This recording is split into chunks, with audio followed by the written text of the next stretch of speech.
Fun and laugh na!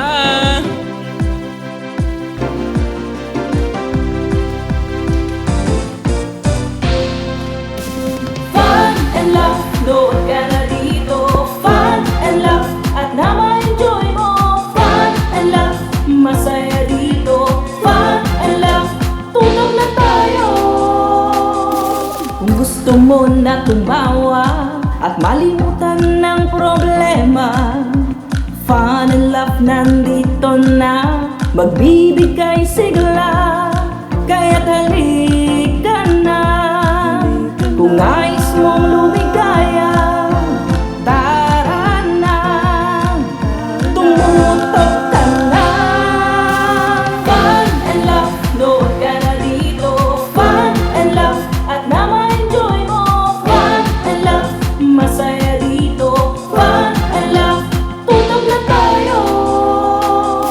Kung gusto mong yung araw ay maging makulay, Fun and laugh nandito na, magbibigay buhay. Kaya't halika na, kung nais mong lumigaya, tara na, tumutok ka na. Fun and laugh, nood ka na dito. Fun and laugh, at na ma-enjoy mo. Fun and laugh, masaya dito. Fun and laugh, tutok na tayo. Tutok na tayo. Fun and laugh, nood ka na dito. Fun and laugh, at na ma-enjoy mo. Fun and laugh, masaya dito. Fun and laugh, tutok na tayo. Fun and laugh. Hey, hey, hey! Panibagong kasiyahan at good vibes na naman ang ating pagsasamahan kasama ang ating buong fun barkada! At syempre, hindi kumpleto ang kasiyahan at kulitan kung hindi natin kasama ang ating fun barkada na si Hot Guapito Dex at komedyanteng Kikay Sugar! Ayan, bumati naman muna kayo sa ating mga fun barkada. Yes, grabe po, Luzon, Visayas at Mindanao. Andito naman po tayo. Magandang umaga po mo. Magandang morning sa inyong umaga. Grabe kasi na-miss ako sa inyong performance today. Wow, thank you so much, Sugar. Kaya po, huwag kayong maglilipat ng channel, guys. Kasi naku, marami kaming pasabog today. Ayan, at syempre ang ating Hot Guapito Dex. Siyempre, isang magandang umaga mga ka-fan barkada sa aking mga kakusina ni Dex. Ayan. At syempre, ang inaabangan ng bayan, ang pick-up line. Siyempre, kompleto ngayong araw. Okay, sure. Sugar, sige lang, awayin mo lang ako ng awayin. Bakit? Para patulan kita ng pagmamahal ko. Ay!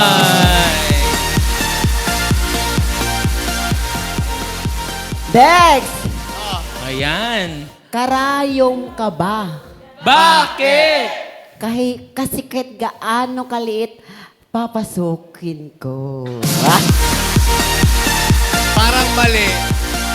Babaguhin ko yun. Mali siya. Ayun na yun. Ano? Hindi, dapat ito yun. Ano yun? Dex, karayong ka ba? Bakit? Kasi mangkukulam ako. Oh my God! Pasok? Habe! Yeah. Ayan na nga. So, Love you, dahil... Sugar. Guys, malapit na yung Christmas, so itigil na ang away-away na magmahalan kayo. Magmahalan. Ayan, kapag paparating na ba ang Pasko, ano ang ginagawa ninyong traditional kapag taglamig na at papalapit na ang Pasko? Oh my God, grabe. Alam mo, pag nararamdaman ko yung pag nararamdaman ko yung lamig at simoy ng Pasko, tawag nito, alam ng pagdating ng Christmas, like, simbang gabi. Oh, yes, oo, Yes. traditional na yan ng ating mga Katolikong Totoo. fan barkada. Tapos may mga puto bongbong sa gilid ng simbahan. Yes. At ikaw naman, Dex. Ako talagang hilig ko pag malapit ng Christmas ay nag-iipon na ako ng mga special na mga regalo para sa mahal ko sa buhay. So lahat talaga nagtitake down ako ng mga importanteng tao sa buhay ko. Yun. Wow! You're so very generous. Generous. Yes! How about you, Ron? Ako, ayun din nag-iipon na din ako ng mga regalo para sa loved ones. And then, ayun, so may mga traditional na pagsisimba na ginagawa. Iba talaga pag mga mayaman, Ay, grabe siya. Oo. Uy, totoo ha, sa ating mga kapan barkada na nanood ngayon all over the world, yung mga napansin ko yung mga yaman, nagko-collection na sila ng mga bibigyan nila ng kunting regalo. Oo, yung sakto lang naman dahil hindi tayo contractor. Uy, grabe, pero alam niyo ba, gusto magkakajowa ng kontraktor. Oo, yes. Oo. Siguro ang yaman ko siguro pag magkakajowa ako ng kontraktor. No? Ayan, at ang napakikinggan nyo nga po ay ang aming Christmas Station ID. Diba? Napakaganda. Yes, grabe. Ayan. Ang ilaw sa gabi, mga awit Pasko, Go! nagdadala FL Dancer. ng ngiti.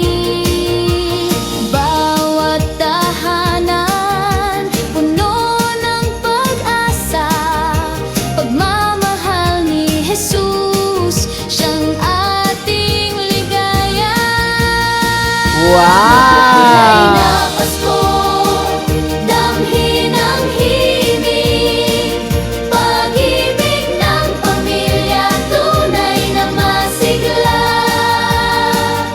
Liwanag ng bituin, gabay ng bawat Pilipino, makulay na Pasko para sa mundo. Makulay na Pasko, pag-ibig at saya, handog ng bawat isa.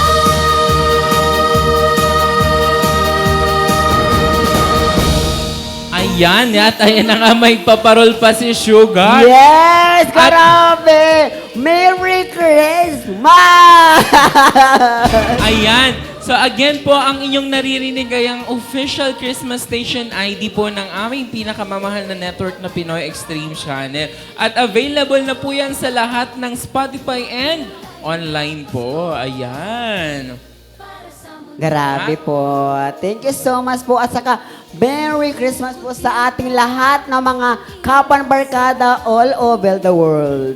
Ayan, kaya naman patuloy rin makipagkulitan dyan sa ating Fun and Laugh Online Live kasama ang ating mga Fun and Laugh Online Verse host. At sa ating pagbabalik ay isang hot na lutuin na naman ang handog ng ating hot guapito Dex sa kanyang kusina ni Dex. Wow! Sa pagbabalik yan ng inyong programang sigurado ang fun at sure na sure ang laugh. Ang Fun and Laugh with Ron Season 2! Makulay na Pasko, damhin ang himig, pag-ibig ng pamilya, tunay na masigla. Liwanag ng bituin, gabay ng bawat Pilipino, makulay na Pasko para sa mundo.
Good morning mga kapanbarkada at good morning din sa aking mga kakusina ni Dex.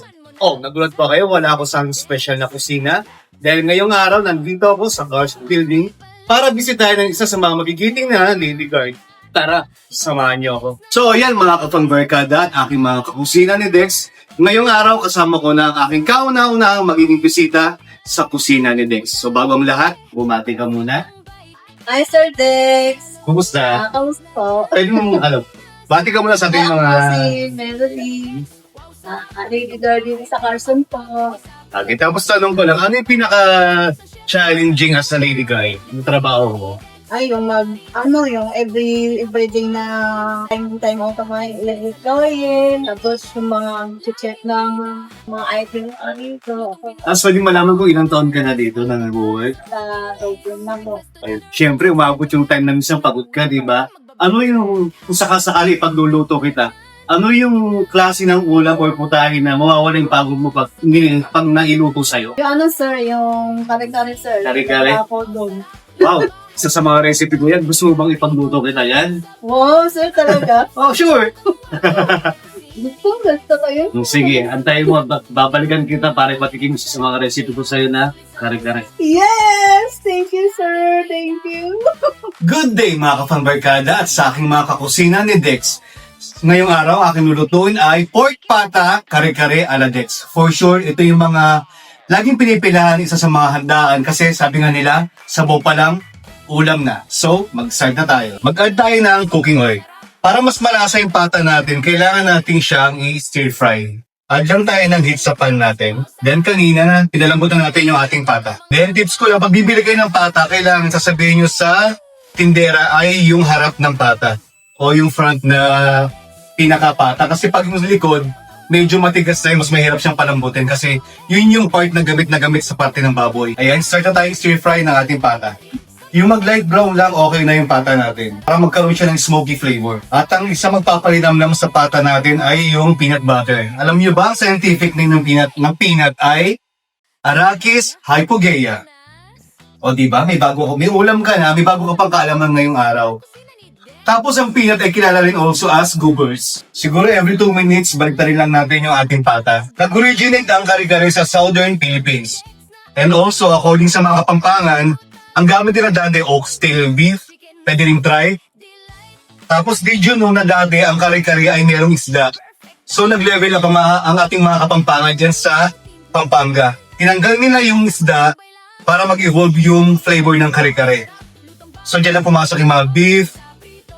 Doon lang nag-start para magkaroon ng ibang flavor yung kare-kare natin. So nag-level up. Kasi naisipin ko yung kare-kare na yung isda, di ba? Parang hindi siya bagay. So, beef yung pinalit ng ating mga Kapampangan dyan sa Pampanga. Then, pag nag-light brown na yung ating pata, set aside lang natin ulit dahil mag-start lang tayong mag-isa. Bilingin lang natin every 1 minute para mas okay yung pata natin. Tapos, pag pili kayo ng peanut butter, make sure na meron kayong soaky dyan na the best yung peanut butter. Kasi meron peanut butter na medyo yung oily na siya, yung parang maanta yung lasa nila. Much better pag nasa natin yung mani, mas marami yung peanut na ginamit. Kasi iba nag-a-add ng harina para mas masarap yung kare-kare natin. Ayan. Pag nag-light brown na yung ating pata, set aside lang natin ulit. Then, mag-start na tayo mag-isa. Magbawasan tayo ng heat sa pan natin. Tapos, kung saan tayo nag-stir fry, doon tayo mag-igisa kasi, nandun na yung lasa ng pata natin. Kasi sayang pag tinapon natin yung sabaw kayo na pinagkuluan natin ng pata. Tapos, dito tayo nag-fry. Much better dito na rin kasi yung lasa ng pata, nasa pan na rin natin. Then, mag-add tayo ng garlic.